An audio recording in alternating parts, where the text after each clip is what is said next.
The first thing I saw was a smirk. Not the kind that comes from happiness, not the kind that comes from surprise. No, the kind of smirk a man wears when he thinks he's already won. The reunion hall lights were too bright, reflecting off crystal glasses and polished floors, but somehow his expression still cut through everything like a blade. People were laughing, hugging, pretending the last 20 years hadn't happened. But across the room, Daniel stood there like a ghost from a life I had tried to bury, and he was looking straight at me. Then he lifted his glass, tilted it slightly, and laughed with the group around him. They turned to look at me too. That was when I realized this wasn't coincidence. This wasn't awkward nostalgia. This was planned. I almost didn't come that night. I had the dress laid out on the bed for an hour while I sat on the edge, staring at my reflection in the mirror, arguing with myself. You don't owe anyone closure. But what if this is the moment you finally prove you're okay? What if he's there? What if he isn't? I was reading comments on my YouTube videos the other day, and I realized I wasn't the only one who thought facing the past meant reopening wounds that never fully healed. So many of you said the same thing. I'm scared to show up and let them see me now. I get it. Because when Daniel and I divorced, I didn't just lose a husband. I lost my confidence, my friends, my version of reality. He didn't cheat in the dramatic movie-style way. No lipstick on collars, no hotel receipts, nothing obvious. Daniel specialized in something quieter: erosion. You're overreacting. You're too emotional. You'd never survive without me. At first, those words sounded like concern, like advice, like love trying to shape me into someone better. By the end, they sounded like truth. The day he left, he didn't shout, didn't slam doors. He just stood by the kitchen counter, calm as ever, and said, "I need someone who matches my level. You've become small." Small. That word followed me for years. I felt small signing the divorce papers, small moving into that tiny apartment with secondhand furniture, small deleting photos of 10 years that suddenly felt fake. But what hurt most wasn't losing him. It was how easily the world believed his version. He told people I was unstable, that I couldn't handle pressure, that he had tried everything. And because he said it with that calm, reasonable tone, they believed him. Even at work, whispers followed me, invitations stopped, mutual friends drifted away like I carried something contagious. I stopped posting, stopped going out, stopped being me. Until one night I sat on the floor of that apartment, surrounded with unopened boxes, and thought, if I am this small, then I have nothing left to lose. So I did one thing. I hit record. No makeup, no lighting, just my phone propped against a mug. I talked about emotional manipulation, gaslighting, the slow way someone can disappear inside a relationship and not even realize it. I almost didn't upload it, but I did. 10 views the first day, then 50, then comments. "Are you describing my marriage? I thought I was crazy. Thank you." I wasn't small. I had just been silenced. That video turned into another, then another. My story wasn't special, but it was honest, and honesty travels faster than perfection. People didn't come for polish, they came for truth. 2 years later, I had a channel, a voice, a community, and something else I never expected: him. But I'll get to that, because first, you need to understand why walking into that reunion hall felt like stepping back into the version of me Daniel created, the version who second-guessed every step. When I entered, conversations dipped, eyes scanned. Some people smiled politely, others looked uncomfortable, like I was a reminder of something messy they'd rather forget. Then I heard his voice, louder than the music, confident, familiar. "Hey!" called across the room. Every head turned, including mine. He spread his arms like we were old friends. Look who finally showed up, the star of the internet. A few chuckles, phones subtly lifted. He wanted a scene, a humiliation, proof that without him I was still the same woman he walked away from. I almost opened my mouth to speak, but then the doors behind me opened and the entire energy in the room shifted. Conversation stopped. Even Daniel's smile faltered, because the man who just walked in wasn't someone any of them expected to see standing next to me, and Daniel's face went completely white. The room didn't just quiet down, it tilted. You know that feeling when something so unexpected happens that reality seems to shift half a step out of place? That's what it felt like. Conversations froze mid-sentence. Someone dropped a fork. Even the music suddenly sounded too loud, like it didn't belong anymore. Because standing just inside the entrance, scanning the room with calm, observant eyes, was Adrian. And if you had told the woman I was 3 years ago that this man would one day walk into a room for me, I would have laughed in your face. Adrian didn't belong in places like this, not because he was above it, but because men like him never had to prove anything. He wore a simple dark suit, perfectly fitted, no flashy logos, no loud watch, just quiet confidence, the kind that doesn't shout wealth, it breathes it. His presence wasn't aggressive, but it carried weight, like gravity had decided to stand upright. People instinctively moved aside as he stepped forward, toward me. I hadn't even realized I'd stopped breathing until he reached my side and gently placed a hand at the small of my back. Warm, steady, familiar. "You okay?" he asked softly, low enough that only I could hear. 3 words, no performance, no show, just care. And that's when I understood why Daniel looked like he'd seen a ghost, because Adrian wasn't just some date. Daniel knew exactly who he was. A few people near the bar started whispering, "Is that? No way. It can't be." But it was. Adrian Cole didn't show up in gossip columns. He didn't do interviews, but anyone in business circles knew the name. Tech acquisitions, quiet investments, the kind of deals that reshaped industries without headlines. Daniel had spent years chasing men like Adrian, trying to be in their rooms, at their tables, on their level. And now, Adrian was standing beside the woman Daniel had called small. I felt Daniel's eyes burning into us as Adrian's thumb brushed lightly against my back, a silent question. I nodded.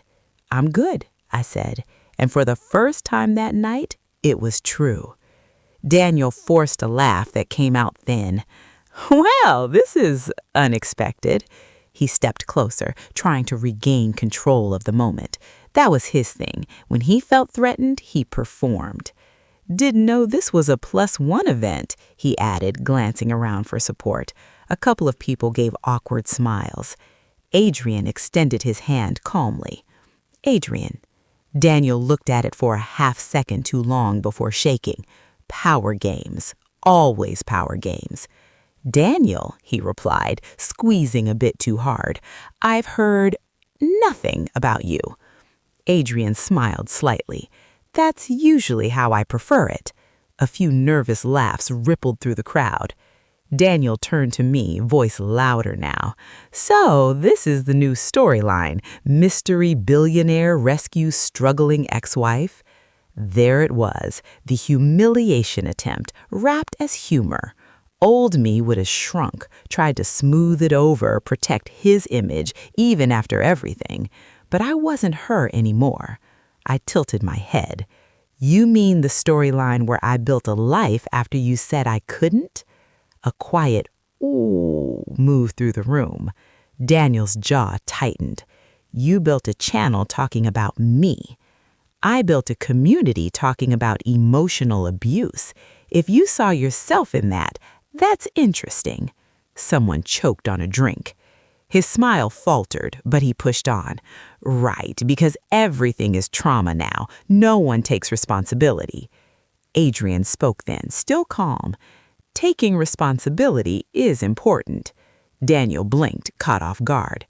Adrian continued, especially for how we treat people when we think they have no power. Silence. It wasn't loud, it wasn't aggressive, but it landed. Daniel scoffed. You don't know anything about our marriage.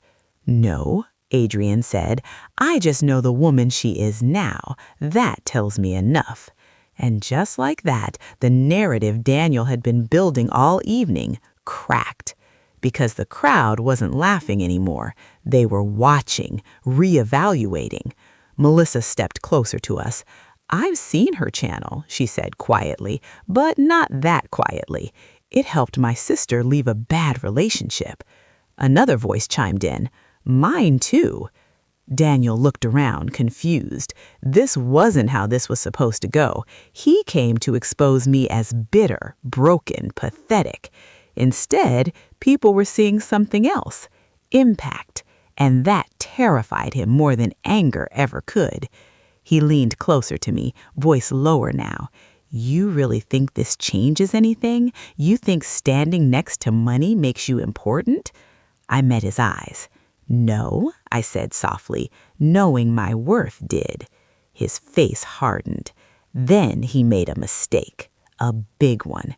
He laughed loudly and said, Careful, Adrian, she's good at playing the victim. You'll be funding therapy sessions before long. The air went cold, because this wasn't just a jab at me. It was a public accusation, a character attack in a room full of professionals. Adrian didn't react immediately, which was worse. He studied Daniel the way someone studies a problem they're about to solve. Daniel, he said evenly, do you currently consult for Strategian Logistics? Daniel froze.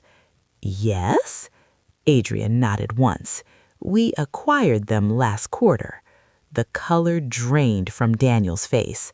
I've been reviewing leadership assessments this week. Your name came up. No one moved. No one breathed. Daniel tried to laugh. You're joking. Adrian didn't smile. I don't joke about integrity reports. And suddenly, this wasn't just a social embarrassment anymore. It was something much, much bigger. Daniel looked at me, not with arrogance this time, but fear. Because for the first time in his life, he wasn't the one with control. Daniel's confidence didn't just crack. It collapsed. You could see his mind racing, trying to calculate damage, angle, escape. The same man who once controlled every room with ease now looked like someone had quietly pulled the floor out from under him. I don't see what my job has to do with this, he said, gesturing between Adrian and me, attempting a smirk that didn't quite form. Adrian's expression stayed neutral. It doesn't. You brought professional credibility into a personal attack. I'm just clarifying context. The room had transformed. This wasn't gossip anymore. It was a live unraveling, and Daniel knew it. He turned to me sharply. So this is what you do now? Weaponize men to fight your battles? I almost felt sorry for him. Almost. No, I said. I stopped fighting battles when I left you. That hit harder than shouting ever could, because it was true. For years, every conversation with Daniel had been a debate I didn't know I was in. Every emotion, evidence, every hurt, dismissed. I lived in defense mode. Now, I wasn't defending anything. I was just standing, and that unsettled him more than tears ever did. Melissa spoke again, voice shaky but firm. Daniel, you really shouldn't have said those things. He whipped around. Oh, come on, you know how she is. Everything's a crisis. Another former colleague crossed his arms. Actually, my wife follows her channel. She says it helped her recognize manipulation patterns. Daniel stared at him like he'd switched languages. The narrative he'd rehearsed, the dramatic, eye-roll-worthy, crazy ex-wife who made a career out of bitterness, was dissolving in real time. Because truth has a strange quality. It doesn't need to shout. It just holds. Adrian leaned slightly closer to me. "We can leave," he murmured. And that's when I realized something. Daniel expected a spectacle, a screaming match, proof I was still emotionally tethered to him. But walking away calmly, that was the one move he never prepared for. I took a slow breath. "No," I said softly, "I'm not done being here.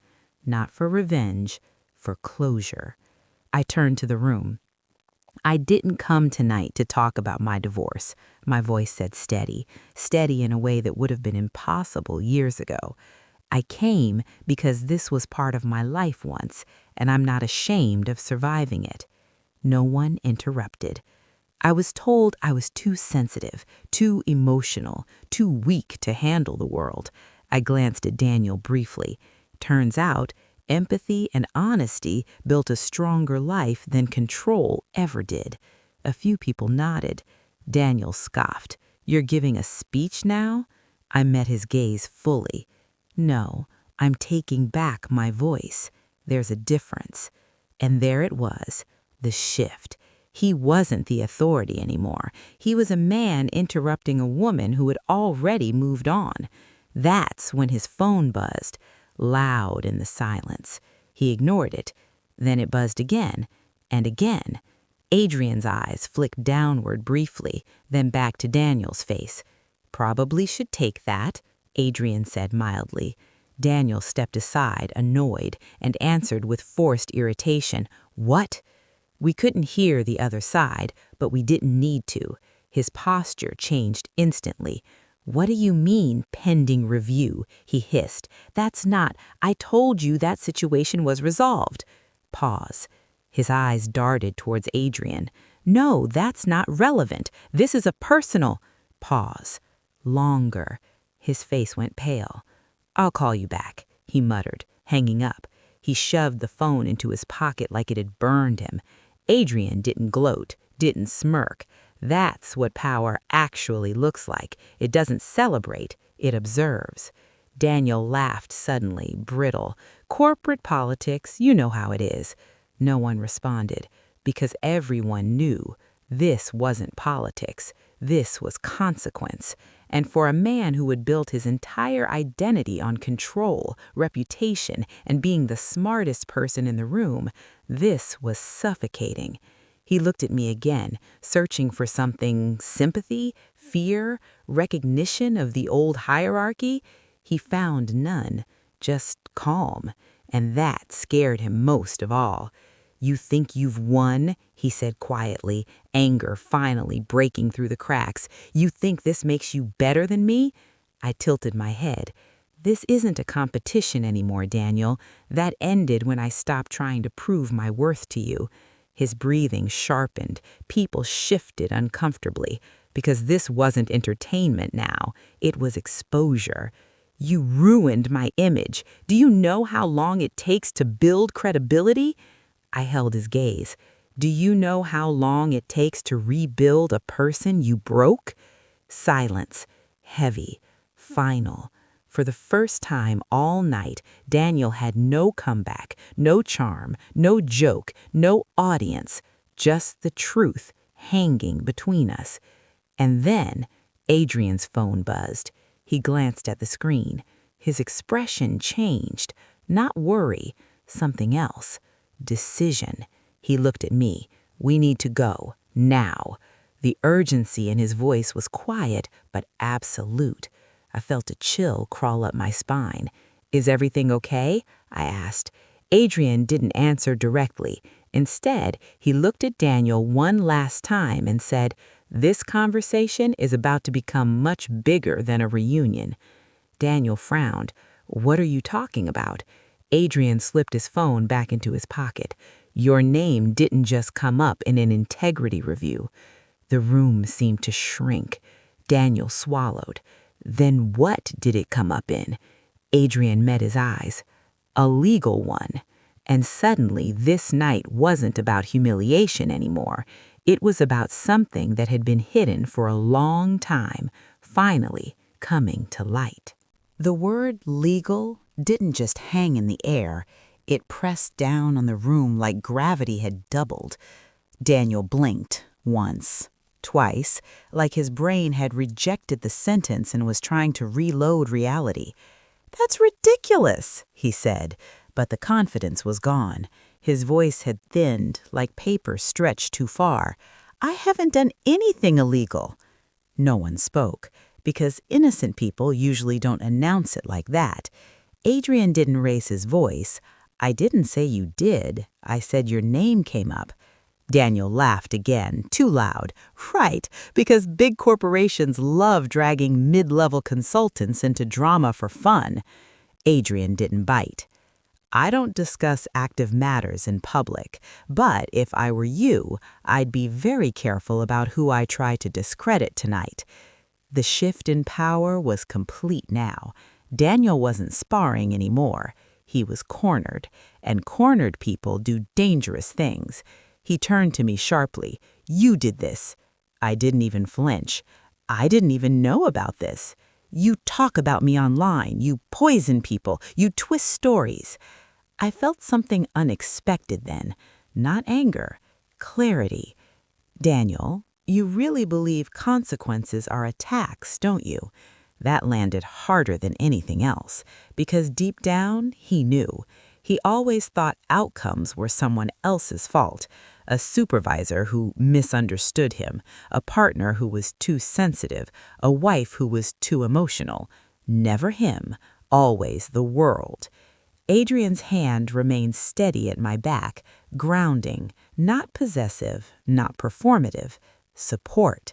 That was the difference between love and control. Daniel noticed. Of course he did. His eyes flicked to Adrian's hand like it offended him. "You think he knows you?" he said to Adrian. "You think she shows you the whole picture?" Adrian's answer was simple. "She doesn't have to perform for me." Daniel's jaw clenched so hard I thought I heard it. Because that was it. With Daniel, I had been a constant audition. Smile the right way, react the right way, be impressive but not threatening, emotional but not inconvenient. With Adrian, I was just human, and that was more than Daniel ever allowed. Daniel looked around the room, searching for allies. He found none. People weren't looking at him the way they used to. They weren't seeing the confident, successful charmer. They were seeing a man unraveling because he couldn't control the narrative. And then his phone rang again. This time, he answered immediately. "What now?" he snapped. Pause. His face drained so fast it was almost surreal. "That's not... I need more details. You can't just suspend. I have contracts." Another pause, longer, quieter. "I understand." He hung up slowly. The silence in the room was thick enough to choke on. Someone near the back whispered, "Is he okay?" No one moved to help him. Daniel looked at me again, but this time there was no arrogance, no mockery, just panic. "They're reviewing everything," he said, almost to himself. "Old projects, communications, it's just procedure." Adrian said nothing, which was answer enough. Daniel ran a hair through his head. "You're enjoying this," he accused me. I shook my head, and I meant it. I don't enjoy watching anyone fall. I just stopped being willing to fall with you. That was the truth. This wasn't revenge, this was distance, and distance reveals what proximity hides. He took a step closer, lowering his voice. "You could fix this." I blinked. "What?" "Make a video," he said urgently. "Say you exaggerated, that you were emotional back then. You know how your followers are. They'd believe you." There it was, the real him. Even now, in the middle of his own collapse, he wasn't apologizing. He was negotiating my pain as leverage. "I'm not lying to protect you." His face hardened. "You owe me." I almost laughed. "No," I said softly, "I don't." Adrian's phone buzzed again. He glanced down, then at me. "We really do need to leave now," he said. This time I saw it, not urgency, security. I followed his gaze toward the entrance. Two men in suits had just stepped inside, not flashy, not aggressive, official. Daniel saw them too, and something inside him broke. "This is insane, over nothing." But we all knew. It's never over nothing. It's over patterns, choices, the way someone moves through the world when they think no one's watching. The men approached slowly, scanning the room. One of them made eye contact with Adrian and gave the slightest nod, professional recognition. Daniel whispered, "What did you tell them?" Adrian didn't answer, because he didn't need to. Truth doesn't require storytelling. It requires time, and time had finally caught up. I looked at Daniel one last time, not as the man who defined a decade of my life, but as a stranger standing in the consequences of his own reflection. "I hope you learn from this," I said quietly. He stared at me, disbelief and anger fighting for space. "You think you're better than me now." I shook my head. "I think I'm free." And for the first time, he understood the difference. The two men were only a few steps away now. The entire room held its breath, because whatever happened next was no longer about the past. It was about what Daniel had been doing while everyone thought he was untouchable, and the truth was finally walking through the door. You could hear the air conditioning. That's how quiet the room was. Not whispers, not phones, not glasses clinking.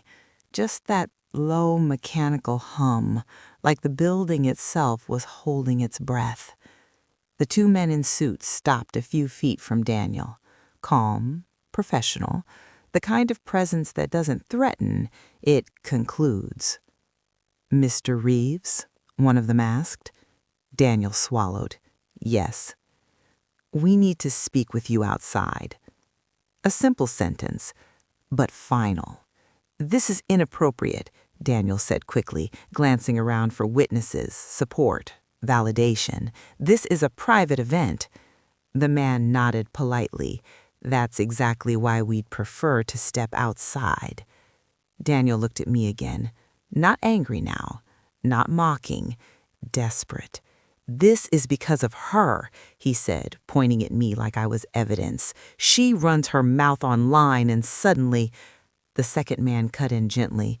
"Sir, this isn't related to personal matters." That landed like a verdict, because if it wasn't about me, then it was about something else, something real. Daniel's shoulders slumped just slightly, the first visible crack in the armor he'd worn for decades. "I need my lawyer," he muttered. "That's your right," he replied. The room parted as they guided him toward the exit. No handcuffs, no spectacle, just inevitability. Daniel walked like a man who had always believed consequences were theoretical, until now. Just before the doors closed behind him, he turned one last time, and our eyes met.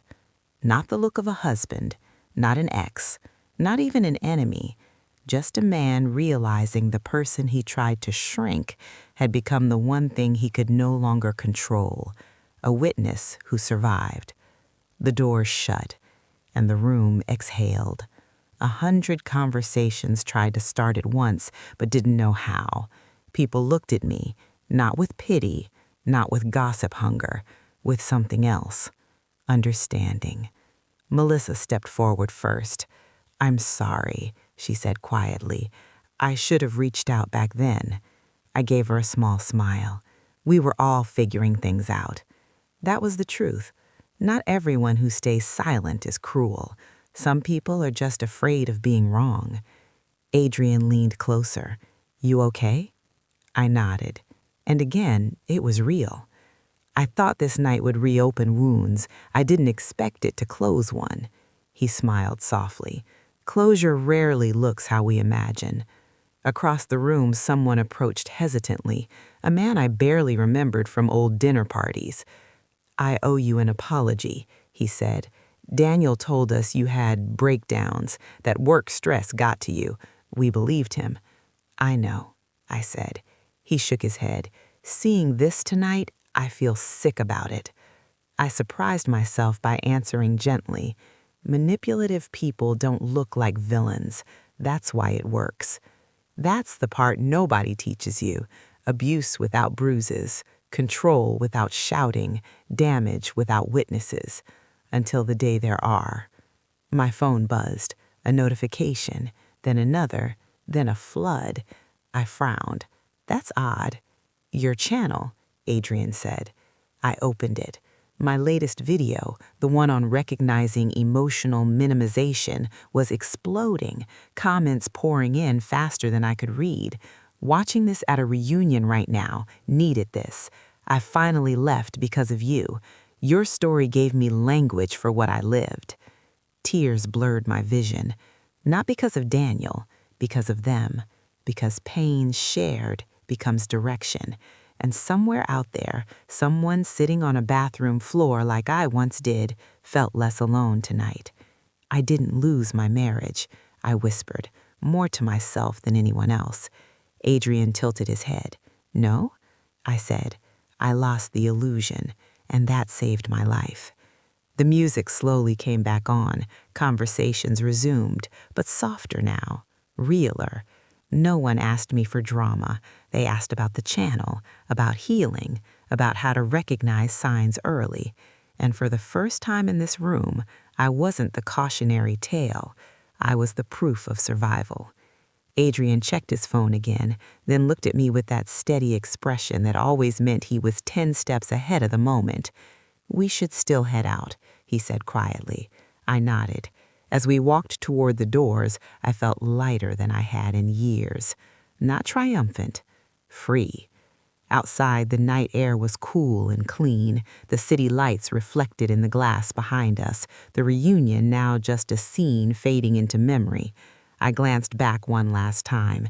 That building held the version of me who doubted herself, but she wasn't walking out tonight. I was. Adrian opened the car door for me, then paused.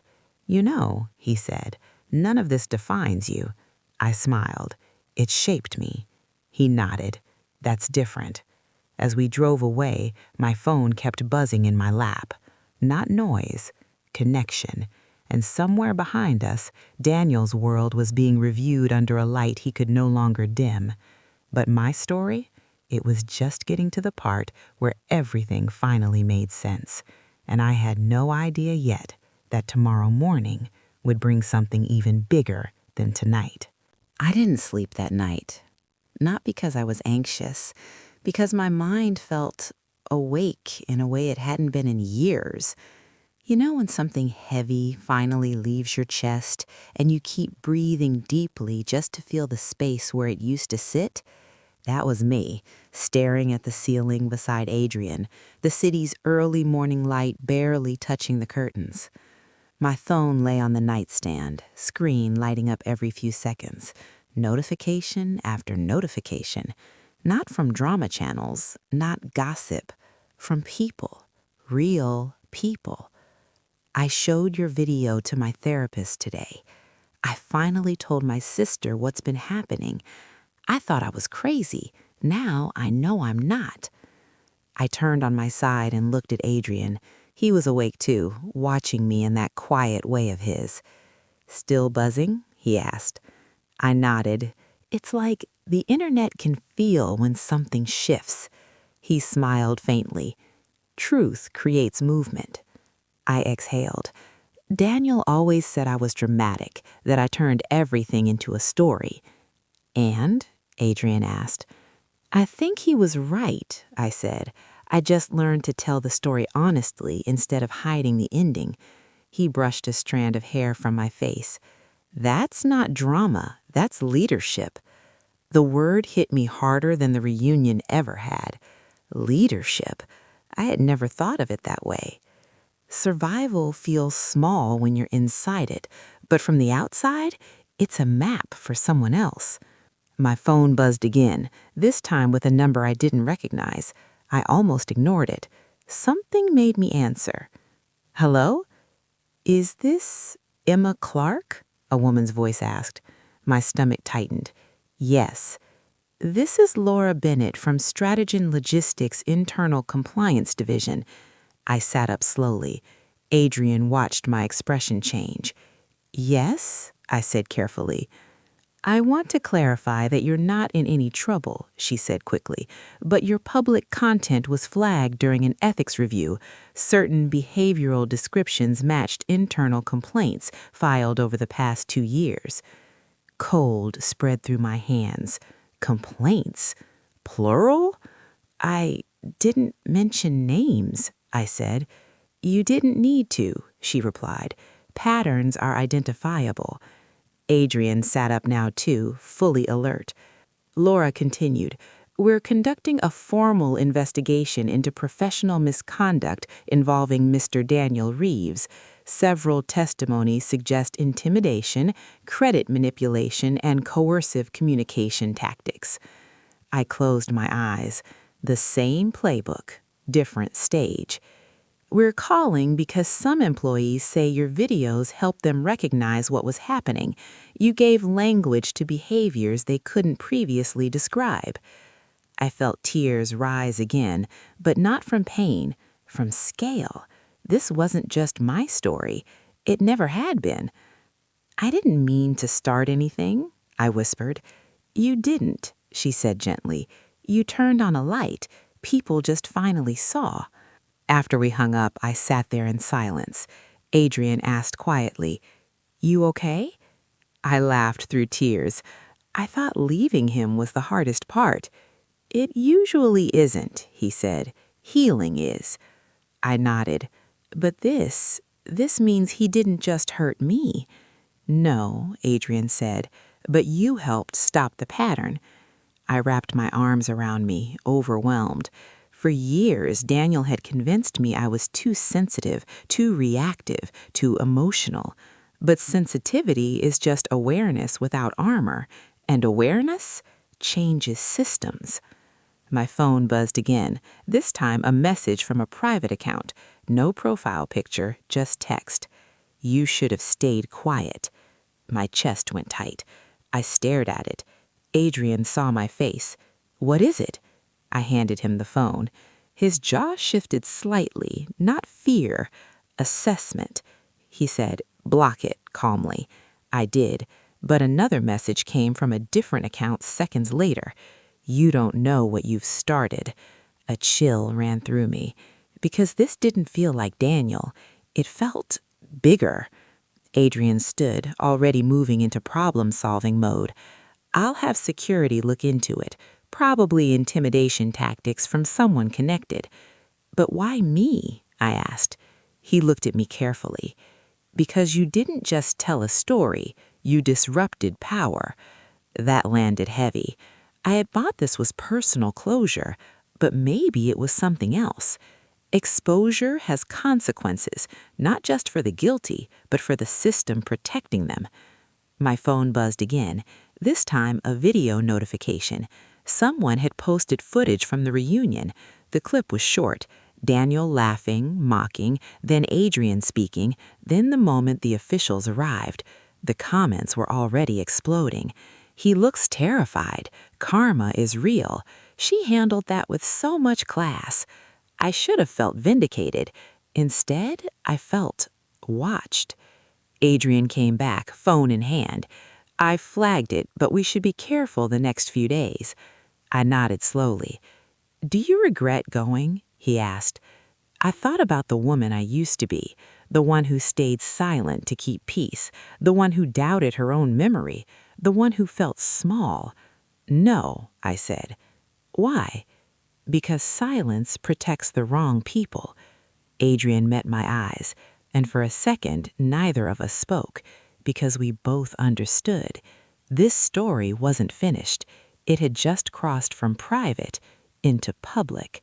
And once truth leaves the private sphere, you can't control who it threatens. My phone buzzed one more time. Unknown number. one sentence. Check the email we just sent. I felt my pulse in my throat because whoever this was, they weren't trying to scare me away. They were trying to show me something, and I had a feeling whatever was in that email was going to change everything. Adrian didn't tell me not to open it. He just moved closer. Close enough that our shoulders touched. Close enough that whatever was about to happen, we'd face it in the same breath. My fingers felt cold as I opened my email. One new message. No subject line. No signature. Just an attachment. Review before it disappears. My pulse pounded in my ears. This could be malware, Adrian said calmly, already pulling his laptop toward him. Forward it to me. I did. He opened it inside a protected environment, like this was just another business risk, but I saw it. The tension in his jaw, the focus sharpening. The file loaded. It wasn't a virus. It was a document. A report. Internal. Strategy logistics header. Adrian's eyes moved fast across the screen, then slower. Then he stopped. "What?" I whispered. He turned the laptop slightly toward me. I read the title. Confidential. Executive Conduct Review, Daniel Reeves. But it wasn't just his name. There were others.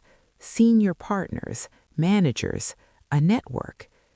"This isn't one man," Adrian said quietly. "This is systemic." My stomach dropped. Pages of complaints, email screenshots, messages that mirrored the exact language Daniel used on me. "You're overreacting. You misunderstood. This is about your emotional instability." Only here, it wasn't a marriage. It was careers. Promotions blocked, credit stolen, employees pressured into silence. And at the bottom of the document, a note. External exposure risk rising due to online content correlation. "That's me," I said. Adrian nodded. "Your channel gave victims vocabulary. Once people can name something, they can report it." My hands started shaking. "I didn't know," I said. "I just told my story." "Yes," he said softly, "and that's why this scares them. Because stories don't look like threats until they connect people." My phone rang again. Unknown number. Adrian answered this time, speaker on. "This is Adrian." Silence. Then a man's voice, distorted, controlled. "You should have minded your own business." Adrian didn't react. "Who is this?" "You think you're cleaning house," the voice continued. "You're destabilizing contracts worth billions." "I support accountability," Adrian said evenly. A quiet laugh. "She doesn't understand what she stepped into. Tell her to stop posting, stop talking, or things get complicated." My throat tightened. Adrian's tone never shifted. Threats are not persuasive. The line went dead. The room felt smaller. "This is bigger than Daniel," I said. "Yes," Adrian replied. "He was just a node." A node? Part of something. And suddenly I understood the fear in those messages. I hadn't embarrassed a man. I had exposed a pattern powerful people benefited from. My phone buzzed again. This time it wasn't a threat. It was a message request on my channel, from a woman. "I work at Strategy. I saw the reunion clip. I think I have evidence." I felt dizzy. Adrian read over my shoulder. "This is the tipping point," he said. "Or the breaking point," I whispered. He looked at me carefully. "You can walk away. No one would blame you." I thought about that version of me, the one who stayed quiet to survive. Then I thought about the comments, the women who left, the men who finally reported, the people who said, "I thought I was crazy." If I stopped now, what would that tell them? I took a slow breath. I'm not fighting them. I'm standing where I am. Adrian nodded once. Then we do this right. He started making calls, legal, security, quiet, efficient moves, not panic, structure. My phone buzzed again. A news alert. Whistleblower allegations surface in Strategen internal review. It had leaked. Already. The machine had started turning. I felt fear, real fear, crawl through me. Not for reputation, for safety, stability, the unknown. "Look at me," Adrian said gently. I did. "You didn't create this. You revealed it. There's a difference." Tears slipped down my face. "I'm tired," I admitted. "I know," he said. "That's what makes this brave." My screen lit up again. "Daniel," a message. "You have no idea what you've done." I stared at it, then typed back, "I do. I told the truth." 3 dots appeared, then disappeared. Then one last message came. "They won't stop." I felt a strange calm settle over me. "Neither will I whispered. Adrian looked at the document again, then at me. "This goes public in hours. Once it does, there's no putting it back." I nodded. The sun was rising outside, light spilling into the room. A new day, and somewhere in boardrooms and legal departments, phones were ringing just as fast as mine, because the silence that protected them for years was breaking. And the story that started with one woman being called too emotional was about to become a reckoning no one could control. By noon, the story was everywhere. Not my name, not my channel, the system. Headlines danced around phrases like workplace coercion patterns and executive conduct investigation. Panels of experts spoke about power dynamics. Legal analysts discussed accountability structures. But beneath all the corporate language, it was the same story.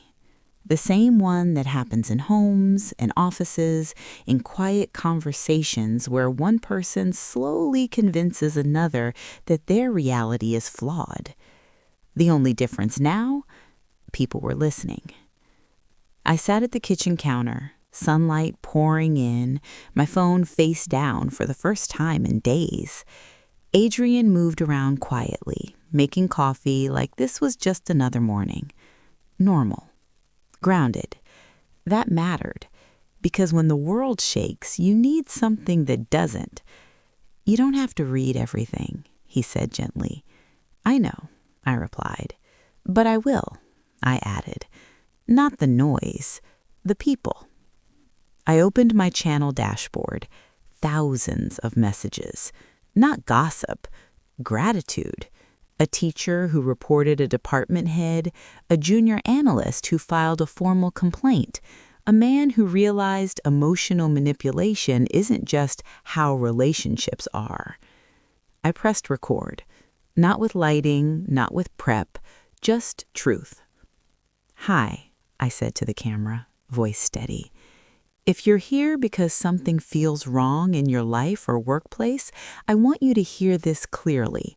Confusion is often the first sign you're being controlled. Your feelings are data. Don't ignore them." I paused. For a long time, I thought surviving quietly was strength. But silence doesn't heal you. It just protects the pattern. I ended the recording without editing. Honest doesn't need polish. Later that afternoon, Laura from compliance called again. "I wanted you to know," she said, "multiple employees have come forward since this morning, independent testimonies. This is bigger than we knew." I closed my eyes. Not satisfaction, relief.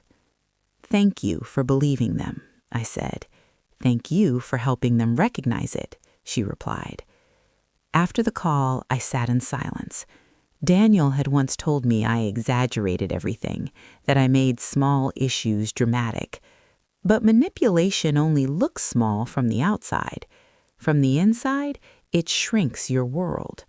And when your world shrinks long enough, you forget you're allowed to take up space.